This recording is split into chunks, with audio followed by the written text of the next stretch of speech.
네, 안녕하십니까. 여기 호치민의 인연자입니다. 오늘 일요일이고, 네, 며칠 전에 들어온 신랑하고 가볍게 차 한잔하면서 대화하니까 편하게 들어주시면 돼요. 그 신부가 그 신랑 집에서 농사를 크게 져. 근데 자기 집 농사는 안 줘, 얘가. 고향에서. 아니, 같이 살아. 시부모 같이 사는데 자기 농사 안 짓고 다른 집 가서 농사 줘. 근데 신랑이 그게 불만이야. 왜 그러냐고 물어보면 간단해. 엄마는 농사 져도 돈 안 준다 이거야. 근데 다른 집에 가서 농사를 지면 하루에 자기 하는 양만큼 해서 뭐 최하 5만원, 많으면 10만원도 받는데. 그러니까 내가 왜 아무야 할 일 따라 이게 또 북쪽 분이시구나. 북쪽 사람 말이야. 이게 망가오라고. 근데 자네는 제가 좀 되던데. 네? 한국인이라 그러니까. 한국인이라고 하니까. 왜냐하면 여긴 그래도 이제 한국 사람들이 좀 있으니까. 근데 과일 별로 안 좋아해? 아니, 삶은 그렇게 충격했지만. 어머니가. 이거 망가오라는 과일이거든. 한번 떠먹어봐. 이거 난 요때 아니면 잘 안 나와. 떠먹어도 돼. 괜찮아. 나 괜찮아.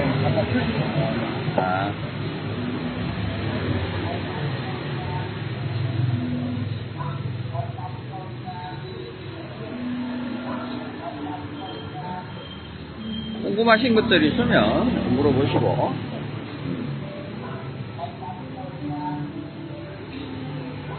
베트남에 살면은 과일이 가장 근데 근데 과일도 생각보다 때가 있어.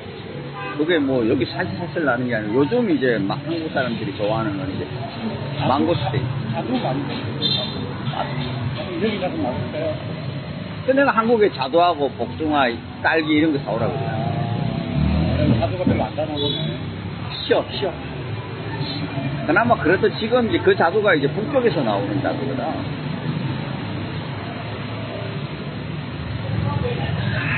쉬어? 이거 섞어야지. 그러니까, 이게 만만하니까. 이건 빡시, 이게 수박은, 이건 밑에 밀크가 많이 들어가. 먹어봐, 괜찮아. 새콤달콤, 이거 그냥 100% 과일하고 저것만 한 거야. 얼음. 요즘 제일 한국 사람들한테 인기 있는 게 이거 망고스테이크. 망고스테이크는 지금 철이거든. 두리안도 요즘 뭐 아직까지는 좀 괜찮은데. 두리안 맛있는데요, 맛있어서. 많죠? 원통 두리안인데요. 근데 두리안은 여기 사람들도 안 먹는 사람들은 안 먹어. 그거는 뭐 한국 사람뿐 아니야. 한국 사람뿐만 아니라 누구나 다 호불호가 있는 과일이지. 아니면은 이게 문화가 한국이 가서 식당에 앉아있으면 뭐 오잖아요. 한국인 같으면은 이제 사장님 조금은 손님들 여기는 그런데 여기는 이게 좀 여기는 이 집의 식당이라도 다른 집 음식을 가지고 와서 먹어도 되는 거야. 그러고 보면 수시로 몇 번마다 저렇게 뭐 popcorn에 뭐 과일에 뭐에 막 여기는 만약에 저런 길 가는 사람들이 안 하면 요 앞에 누가 뭐 노점으로 반미를 판다 이런다고 해서 그 사람하고 좋게 안 지내면 해코지를 한단 말이야. 어쨌든 간에 이 사람들이 생각하기에는 이 사람은 그래도 가게라도 가지고 있고 먹고 살만한 사람이잖아. 그런데 생각보다 나는 마음에 들어. 오늘 뭐 내가 이제 주로 나는 이제 애기들이나 나이 많으신 분들이 오면 이제 팔아주죠. 왜냐면 그 사람들은 그거 팔아서 하루에 밥을 먹는 거니까. 가족이 그렇게 하고 하나 봐요. 그러다 보면 어르신이 또 애기가 막 팔고 뭐 갖다 주고 막 또 받고 뭐 하더라고. 가족이라기보다는 아니 그게 아니고 여기는 그 이제 동네에서 오래 살잖아. 여기는 뭐 우리처럼 뭐 여기 1년 살았다가 다른 데 가고 이런 게 아니란 말이야. 특히 시골이나 이런 데는 자기가 두르는 코스가 있어. 이 집에 가면 이거 지금 팔아주고 이 집에 가면 오늘 뭐고 다 알아.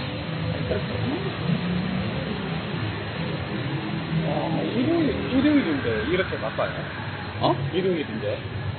바쁘냐고? 집에 있으면 뭐야. 근데 한국 사람들 10명이면 9명 그걸 물어. 사장님 이 시간에 왜 이렇게 오토바이가 왔다 갔다 하냐고 막 물어. 그게 아니라 이 사람들 집에 못 있어. 집에 이 사람들이 이 사람들이 사는 집은 보통 우리가 생각하는 그런 집이 아니야. 여기 밑으로 쭉 들어가면 골목 같은 데 들어가면 방 하나에 막 답답해서 못 살아. 평일보다 더 바쁘네. 나와서 이렇게 돌아다니면 시원하잖아. 오토바이. 이런 거를 보면 이제 그런 게 안 맞다는 거지. 게으르다는 말이 또 안 맞다는 거지. 근데 그게 특별한 어떤 자기한테 이득이 되면 열심히 일을 해. 한국의 여러 외국인들하고 같이 일하는 그 사장들이나 이렇게 보면 베트남 애들에 대한 평판이 좋아. 그러니까 뭐 계절 근로자나 이런 것도 베트남 애들이 최고 많은데. 확실히 한국 직원보다는 이쪽이 좀 나은 것 같아요. 한국은 뭐 계산적이라 그래야 되나? 자기 업무만. 근데 뭐 그렇게 근데 그게 잘못됐다고 말도 못하는 게 내가 이렇게 막상 외국에 살면은 한국 사람이 그러니까 한국 정부가 잘못하고 있다는 거는 느끼는 거는 뭐냐면 외국인들 그렇게 월급 많이 주면 안 돼. 한국은 외국인하고 한국인하고 최저임금이 똑같잖아. 그러니까 최저임금이 정해져 있잖아요. 그러니까 그게 안 좋다. 일본도 그 일반 제조업에는 베트남 애들 없으면 안 돌아가. 근데 얘들이 최저임금이 얼마 정도냐면 우리나라 돈으로 한 100만 원 정도밖에 안 돼. 월급이요? 월급 최저임금 다르지. 그러니까 다르게 아예 준단 말이야. 대부분의 나라들이 그래. 싱가포르 뭐 여기 애들이 뭐 저 쿠웨이트 뭐 두바이 이런 데 많이 일하러 다니거든. 최저급 우리나라가 최고 높아. 우리나라는 최저 시급이라고 법적으로 정해져 있는. 그러니까 그게 잘못된 거지. 그러면은 그러니까 뭐 내국인은 그렇게 줘도 상관없지. 그렇지만 외국인까지 그래 주면 그러니까 내국인들 입장에서는 짜증나는 거지. 그럼 뭐 근데 그 얘기 한번 오늘 내가 온 이유는 최근에 보면 한국에 사는 베트남 여성을 소개해달라는 남성들이 굉장히 많아요. 아니 최근에 뭐 보면 한 몇 배로 늘었어. 처음에 뭐 자네도 마찬가지지만은 한국에 있는 베트남 사람을 만나고 싶다고 문의를 하는 사람들이 굉장히 많아. 근데 이루어지는 건수는 우리가 1년에 보통 한 40건에서 50건을 한다 하면 그러니까 10명에 1명 정도밖에 안 이루어져. 그것도 많은 거 아니에요? 지금 10명에 1명이라고. 뭐 그러니까 뭐 안 될 수도 있겠지만 그 이하야. 근데 내가 요즘 생각을 하는 부분들이 자네 같은 경우에는 왜 한국에 있는 베트남 여성을 만나고 싶었던 거야? 그러니까 시간도 이렇게 왔다 갔다 하기가 맞추기가 어렵거든. 한번 나오기에 일단 시간, 두 번째는 또 돈이겠죠. 나왔다 들어가면은. 근데 한국에 있으면 그 돈 안 들어가냐? 데이트 비용 이런 건 더 들어. 해봐야 데이트 비용만 들잖아요. 막 항공에 숙박에 뭐 이런 부가적인 게 안 들잖아요.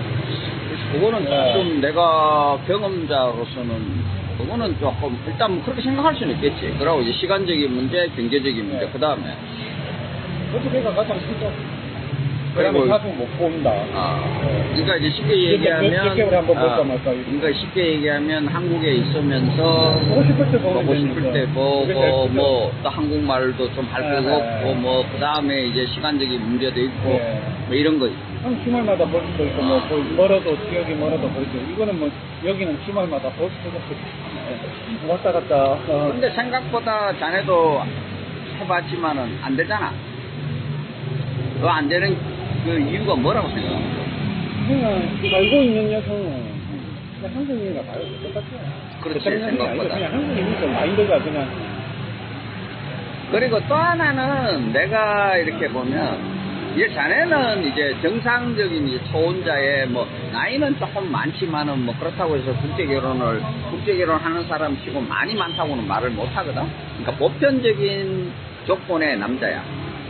보편적인 조건의 남자인데 보통 한국에 있는 여자를 선택하는 남자들은 만나고 싶은 남자들의 제일 큰 문제는 뭐냐면 5년 제한에 걸려.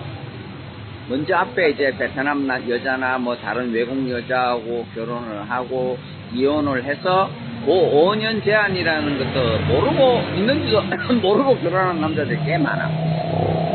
근데 막상 이제 이혼을 하고 나니까 5년 제한에 이제 걸린다는 걸 알게 되지.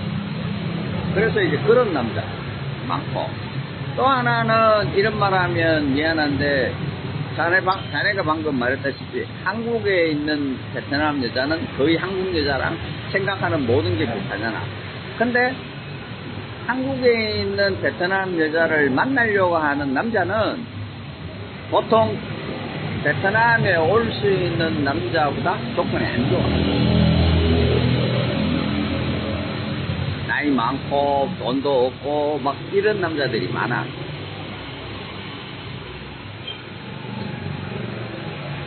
그런데다가 내가 결정적으로 이렇게 그런 남자들은 주로 보면 이제 뭐 한국에서 불법 취업을 하고 있든 뭐 쉽게 말하면 뭐 가라오케를 나가는 애든 뭐든 상관없이 그냥 자기 좀 이제 뭐 어떤 성적인 욕구를 풀고 싶은 마음으로 만나고 딱 하는 남자들이 많아. 그러다 보니까 내가 그런 처지의 여자면 그런 남자도 만나지. 그거는 딱 하나야. 내 신변 이제 보장을 좀 받고 싶은 거야, 법적으로. 비자 이제 문제를 해결하고 싶은 거지. 그래서 만나. 근데 그렇게 되는 남자 여자는 여자가 비자를 얻고 정상적인 신분이 되면 딱 깨져. 그러니까 그 다음에 또 어떤 남자는 베트남 결혼을 3번, 4번, 5번 하는 남자도 있어. 그런 남자들은 어떤 보면 내한테는 뭐 이 여자가 사기치고 어쩌고 저쩌고 그러는데 내가 봐서는 그게 아니라 이 남자의 문제가 더 커. 그러니까 지금 뭐 이런 거지. 5년 그거를 풀고 싶다. 그래도 정상적으로 이거를 헤쳐나가서 시간과 뭐 비용을 들여서 풀면 되는데 그게 아니라 이걸 빨리 하고 싶다 보니까 그런 거에 동의하는 여자는 또 마찬가지로 시간이 좀 지나면 이 남자는 다시 이제 점점점 더 안 좋은 구름탱이로 간다는 거야. 그리고 또 하나는 약간 그런 거는 있어. 베트남 여자 입장에서 내가 딱 생각을 해보면 베트남 여자 입장에서는 한국의 자네처럼 이제 정상적인 남자를 만나면 시간을 너무 끌어. 한국에 있는 남자. 그러니까 그것 때문에 한국에 있는 남자들은 베트남 여자를 선택하는 거잖아. 자주 만나보고 뭐 술도 한잔 먹어보고 뭐 좀 심하면은 잠자리도 가져보고 시간을 뭐 6개월이든 1년이든 끌고서 하고 싶단 말이야. 근데 이걸 반대로 딱 생각해. 여자 입장에서 가만히 생각해 보면은 이거 자기 갖고 노는 것밖에 안 되거든. 그러니까 그게 또 잘 안 돼. 그러니까 우리가 자네한테도 그랬잖아. 왜 이렇게 빨리 결정을 하라는 이유들이 대부분의 여성들이 뭐 6개월, 1년 좀 만나고 이렇게 하면은 안 하려고. 왜냐면 그 뒤끝이 안 좋다는 건 너무나 이제 잘 보니까. 네, 그래서 생각보다 한국에 있는 남성은 우리가 생각할 때는 한국에 있는 남성 며칠 전에도 뭐 유학생 올라오고 이랬지만 유학생들하고 이러면은 며칠 되면 좋잖아. 잘 안 돼. 그리고 아까 그 얘기 한국에 있는 여자는 생각이 벌써 베트남에 있는 여자? 그러니까 이것부터가 겪어보니까 다르잖아요. 다르지. 여유가 이게 한국에서 특히나 일하는 경우는 베트남에서 일할 때랑 경제적 여건이 다르니까 생각이 달라지지. 그리고 또 뭐 이런 얘기가 미안한데 뭐 차라리 엔조이가 되면 내가 젊은 놈하고 엔조이를 하지 뭐하러 나이 많은 사람하고. 얘들도 나이 50 다 된 사람하고 돌아다니면 창피해. 여기는 현지는 뭐 그냥 나이 많은 남자하고 돌아다녀도 또 외국인이고 이러면 그러려니 하지만 한국에서 나이 50 넘은 남자하고 20몇 살짜리 아가씨가 돌아다닌다? 창피하지. 저희도 놀러 다닐 때 보면은 그랬거든요. 와, 아버지랑 딸, 막상 저 같은 입장에서도 그랬는데. 그래서 저도 어린 여성은 좀 부담스럽거든요. 근데 문제는 얼마 전에도 그런 게 있었는데, 왜 우리가 나이가 많은 초혼 신부들을 안 좋아하냐면, 나이가 많은 초혼 신부들은 요구하는 게 많아. 요구하는 게 생각보다 많아. 그리고 걔들은 세상을 살아봤기 때문에 자꾸 딴 생각해, 뒤로. 근데 나이 어린 애들은 자기가 좋으면, 우리도 옛날에 그런 얘기 있잖아. 우리 어른들이 하는 말이, 사랑 때문에 결혼하는 건 뭐 19살, 20살 때나 그렇지. 20몇 살만 돼도 사회생활 하면 그렇게 될 수 없어. 되는 게 많아지죠. 그럼 되는 게 뭐 한국 여자랑 안 그러나 똑같은 거야. 그래서 근데 지금 95년생이고 31살이잖아, 친구가. 그래? 어제 이제 웨딩을 해보니까 그 텐션도 못 따라가겠는데, 그래도 20대 초반 이런 텐션을 어떻게 따라가겠지? 근데 이게 그러니까 이렇게 생각을 해야 돼. 결혼이라고 뭐 특히 국제 결혼이라는 거는 정답이 없어. 뭐 나이가 10살 차이 나면 뭐 7살 차이 나면 잘 살고 그냥 그거는 확률이 높은 거지. 그거보다 큰 게 중요한 게 뭐냐 하면 본인하고 이 여자하고 맞느냐 안 맞느냐가 굉장히 중요한 거거든. 그걸 안 살아봤으니까 모르잖아요. 그렇지. 그래서 그나마 그래도 어떤 사람은 우리한테 그런 얘기해요. 아니 사장님 뭐 오늘 와서 내일 결혼하나? 뭐 사장님처럼 와가지고 한 번 보고 2달 석달 있다가 결혼하나? 이게 뭐 크게 차이가 있냐고 얘기를 해. 근데 뭐 결정적으로 다른 것들이 있어. 왜냐하면 대부분의 여자들은 처음 만나면 그 며칠은 잠깐 자기의 본심이나 자기의 내심을 속일 수가 있어. 근데 이게 2달, 3달까지 가면서 그렇게 못해. 그리고 또 하나는 내가 그래서 베트남에 있는 업체를 선택하라고 하는 게, 자네 신부나 이 신부들은 내가 안 지켜보더라도 우리 스태프들이나 우리 직원들이 매일 지켜보잖아. 그 얘가 어떤 말을 하고 신랑에 대해서 어떻게 생각하고 안단 말이야. 근데 한국에 사장이 있어. 근데 그걸 어떻게 알아? 몰라. 그러니까 보통 딴 데 보니까 그렇대요. 신부 만나러 갈 때 하면 사장이 이제 한국에서 같이 비행기 타고 간다거나. 막. 제일 처음에 올 때는 따라오지.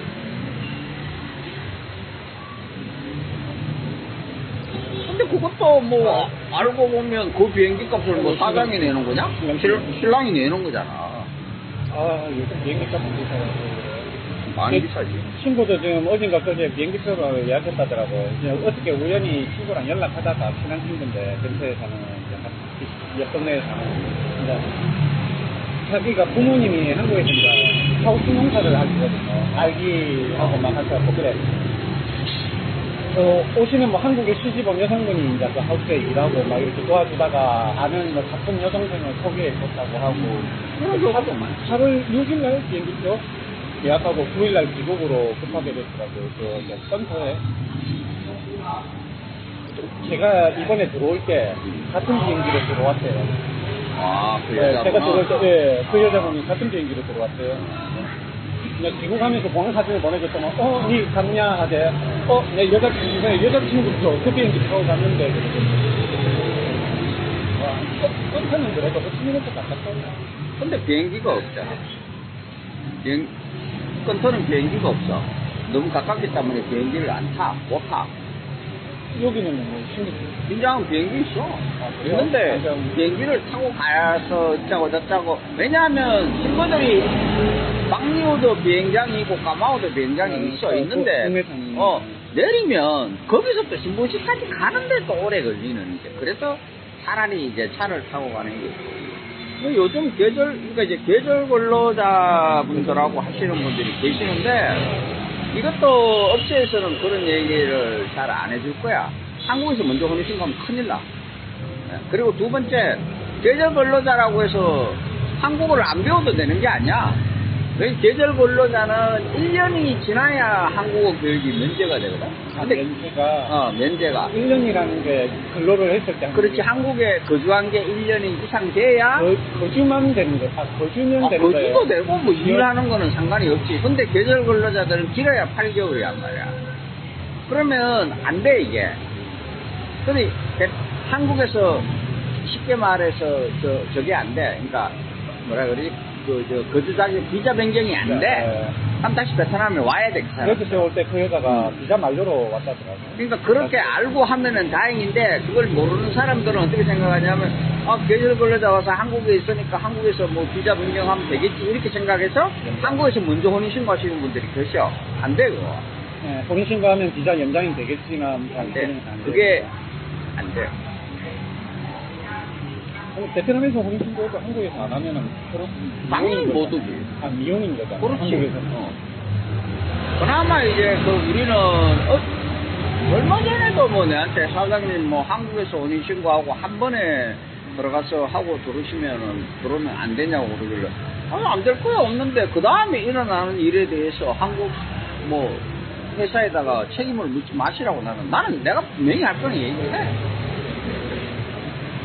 그리고 그게 한국에서 먼저 신고하면 한 170만 원에서 180만 원 이제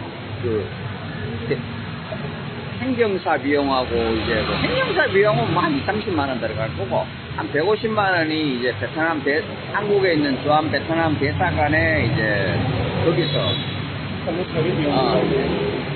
업무 처리 비용 아니야. 혼인 여권 인증사가 요거 하나, A4 그거 하나 주면서 150만 원을 받아서 먹는다. 공증인지. 그래서 그 때문에 욕 많이 얻어먹어.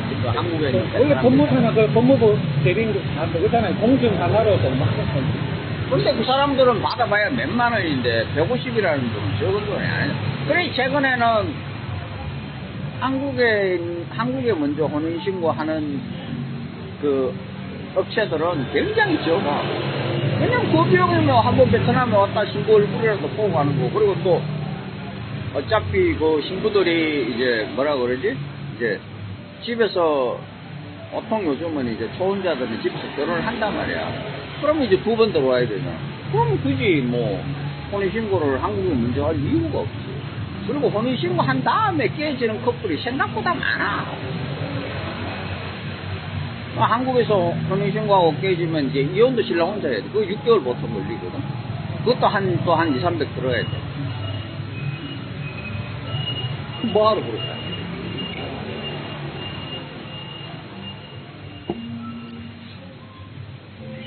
그래서 각자 저거 그거로 이제 하면 되는데, 문제는 이제 여러 가지 이제 그게 있는데, 사람들이 생각하기에 나는 신랑들한테 항상 그런 얘기를 해.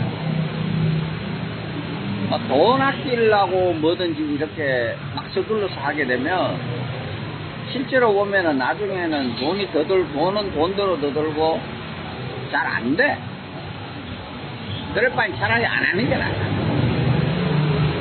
왜냐하면 우리가 보통 한국에서 뭐 결혼하고 뭐 어쩌고 저쩌고 하면 집이고 뭐 하고 하면 최하 뭐 몇천에서 1억 가까이 뭐 돈이 들어가잖아. 더 들어가는 사람도 있겠지만, 근데 베트남 결혼하면서 자네도 이제 나중에 끝나고 나서 다 계산을 해보면 이제 알겠지만, 어떤 친구들은 내한테 사장님 뭐 한 1,500에 어떤 회사는 다 해주는데요 뭐 이런 얘기해. 그럼 나 그래. 얼른 거기 가서 하시라고 그래. 얼른 거기 가서 하시라고.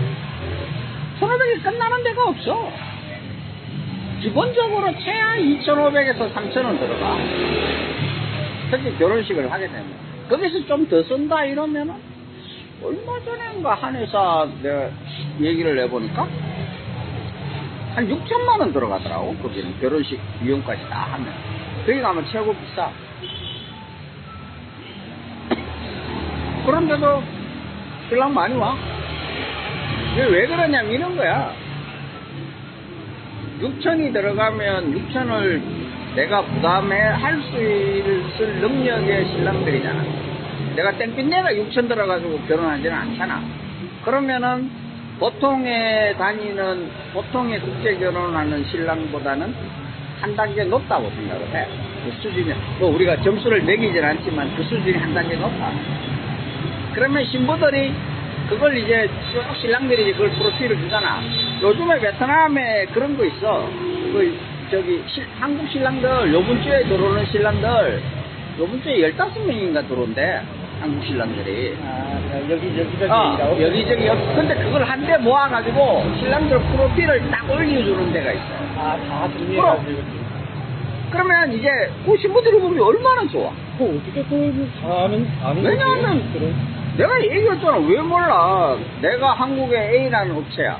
그럼 내가 베트남의 A라는 이제 마담하고 거래를 해. 또 현지 에이전시들 뭐든. 그럼 이 사람이 생각할 땐 내가 A하고 거래하니까 A가 뭐 다 컨트롤할 수 있는 여자들이 다 천만의 말씀이야. A는 10명도 안 돼.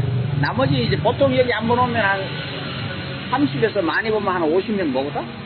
그러면 40명 가까이 신부는 본인이 컨트롤하는 신부가 아니고 자기같이 일하는 신부들, 신랑, 업체들이 많을 거 아니야, 마담이. 그냥 전화 돌리는 거지. 야, 우리 언제, 며칠 날, 신랑, 이런 사람 들어와. 우리 사진하고 보내. 옛날엔 그걸 안 보냈어. 그래서 신부 모이는 게 힘들었어. 근데 최근에는 거의 다 보내. 뭐, 어떤 데는 신랑 이름도 올라가 있는 경우. 똑같이